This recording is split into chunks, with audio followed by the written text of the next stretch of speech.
begin with breaking news. A federal judge ordering that President Trump's name be removed from the Kennedy Center here in D.C. You may remember the administration's renaming of the center sparked a major controversy. ABC News Washington Bureau Managing Editor Catherine Balders has been tracking this story for us. And Catherine, okay, so what more do we know about this ruling, and can we expect an appeal?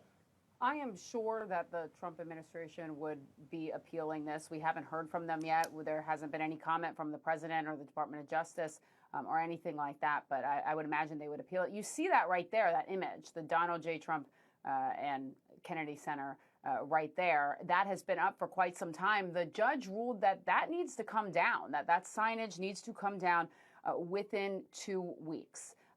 It is quite a defeat for President Trump.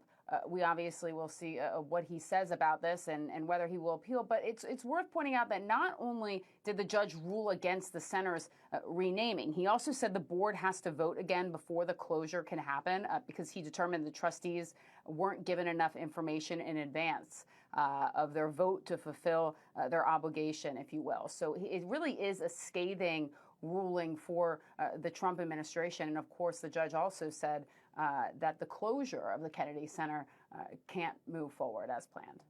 Well, and Catherine, can you give some context here? Because this renaming was just a part of the president's D.C. makeover.